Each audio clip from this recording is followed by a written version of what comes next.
sport, you're disadvantaged on the sporting field if your teammates beside you don't have an understanding of your hearing loss, and so they think, and then spectators get a negative opinion, and the coaches as well, because what happens if they don't have an understanding?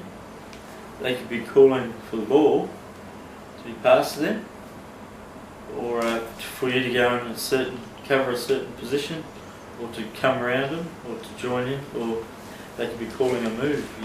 This is a set move that you've like a wrap round or whatever it might be, and this is any sport where it's team sport and they're relying on each other. If you miss that call,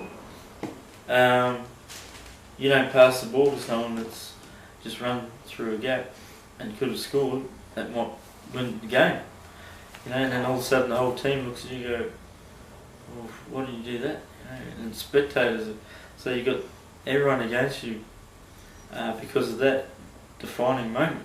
Whereas if you've got teammates that are understanding, they'll communicate to you in a better way. Like I had an understanding with one of my mates used to play with Simon. He just used to raise his eyebrow if he wanted to run that way. I'd just look at him, or he'd put his hand on his left knee or his right knee, or he'd just go, he had a way of moving his eyebrows.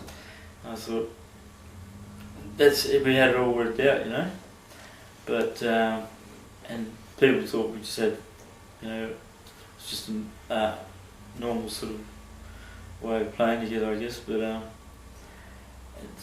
it's when you go into playing with people that aren't familiar, then and if not, they're not prepared to help make allowances, even though recognising you've got all this ability as an individual player, but then as a team player you don't help their game or the team's game more, or if to prevent them from stealing the glory, then obviously they're going to, if their egos are gone, they could sort of cause a bit of damage to your reputation. But the way I just play a really aggressive game, rugby.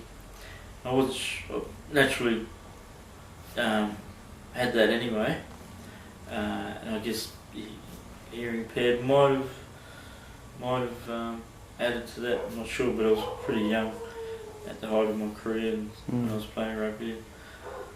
But what disappointed me the most was that I think I probably missed out on some of the higher representative duties, like at national level, at national schoolboy level in rugby, purely because of hearing loss. Because I'd heard later, when I got older, that I'd been on the shortlist candidate for like the number one honour, but then they chose to go with someone else, and I thought, well, they might have, through the coach manager, being informed about that loss and the effect that could have possible potential impact on the whole sort of team or individuals outside of playing outside. But to me, I had to overcompensate for that in my other game. I had to become really aware of who's around me and who's calling for the ball and who's inside me. You'd have to act instinctively sometimes. Sometimes they didn't want the ball. The call was made, they'd get themselves ready to go on a move, and you'd run across, you'd run into someone because you didn't hear the call. Or the number 8 wanted to run at the blind side, or you've picked up the ball and given to the backs, and he's dirty with you, So, but I never really.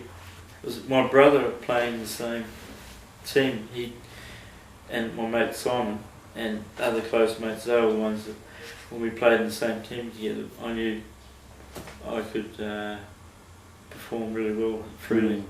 But then when I went away and played in other teams, I really had to, I guess, try and get that understanding from other players and supporters, I guess, and coaches, and that. And if they didn't have that, then yeah, you had to try and survive just on your raw ability. And if there was a little mistake in the game, and you could have passed and you didn't, or something went wrong, then hoping that'll be just put down to just one of those things that happened in the game.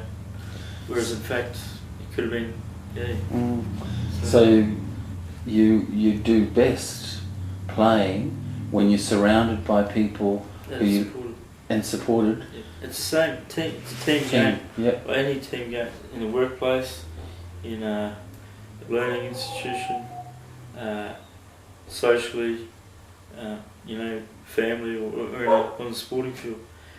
You're all there together for one reason, or for common purposes or purpose. And the more you support each other, the better you perform. It's a team effort, isn't it?